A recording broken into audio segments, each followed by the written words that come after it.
선전에 대기 중이던 폭동 진압 부대가 갑자기 모습을 보이지 않는다고 합니다.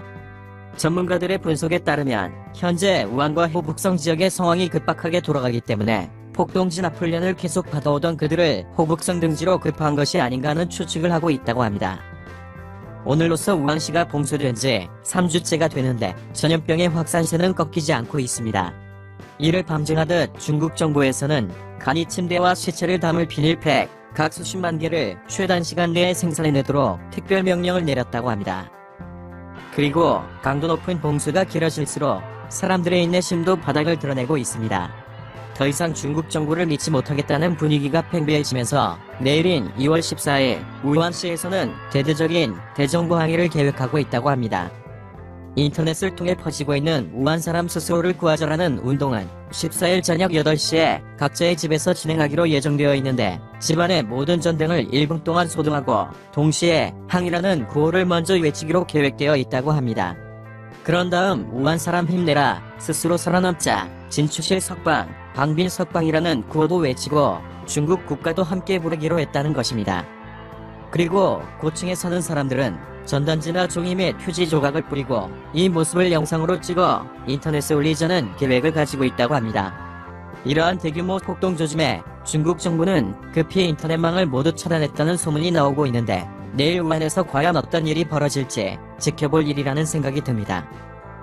그리고 이번 대규모 전염병 사태를 유발한 코로나19 바이러스가 어디서 유출되었는지 직접 조사하기를 원하는 미국의 요청에 중국 정부가 강한 반대 의사를 밝히고 있는데 미국은 홍콩에 있는 미국 영사관을 철수하는 조치를 취하며 계속 중국을 압박하는 모양새입니다. 많은 과학자들이 코로나19 바이러스가 인공적으로 만들어졌을 거라는 의혹과 단편적인 증거들을 속속 내놓고 있는 와중에 코로나19 바이러스 유출에 관한 3가지 시나리오가 나와 세인들의 이목을 끌고 있습니다. 첫 번째 시나리오는 우한 실험실에서 제조된 바이러스를 중국 정부가 홍콩에 몰래 유포할 계획이었는데 예상치 못한 사고로 인해 우한에서 유출되었다는 가설입니다.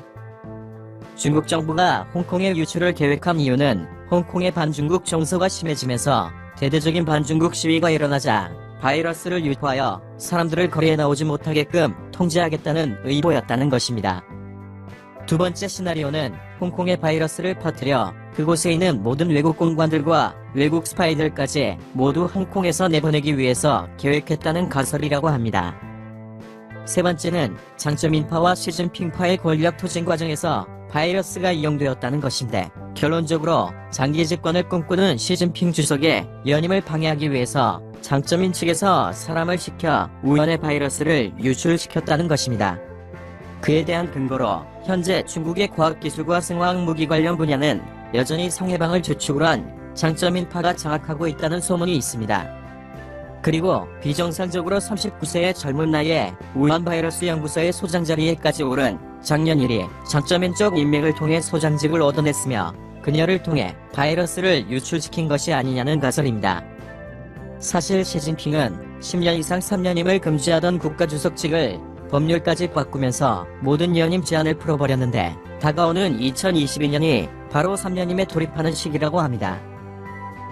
2022년에 시진핑 주석이 3년임까지 하게 되면 견제할 방법이 없다고 판단한 장점인 쪽에서 시진핑의 독주를 견제하기 위해서 손을 썼다는 것이 이 시나리오의 주요 내용입니다. 모두 근거가 없는 황당하게 들리는 이야기들이지만 복잡한 관계들로 이루어진 세계 정세와 중국 내부 정치 구도를 생각한다면 그 중에서도 배울 점은 있는 것 같습니다. 현재 봉쇄된 중국 도시에서는 물자 부족이 계속되고 있다고 하는데 특히 식자재 공급에 문제가 많다고 합니다. 더욱이 외출을 통제하고 있기 때문에 물건을 판매하는 사람도 없으며 혹시 밖에서 장사를 하는 사람이 보이면 경찰들이 모두 압수해버린다고 합니다. 그래서 인터넷으로 음식을 주문하는 경우가 많다고 하는데 그 주문 조건이 세트 메뉴만 주문이 가능하며 동네 단위로 100인분 이상 주문을 해야 배송이 가능하다고 합니다.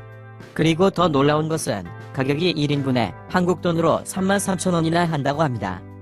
이런 상황이 언제든지 우리나라에서도 발생할 수 있다고 생각하니 현재 어려움을 겪고 있는 중국인들의 고통이 남 일처럼 느껴지지 않는 것이 솔직한 심정입니다. 내일 저녁에 전개될 예정인 우한인들이여 스스로를 구하자라는 항의 퍼포먼스가 자극이 되어 중국 정부의 관료 중심적인 전염병 대책이 국민 중심적인 실효성 있는 정책으로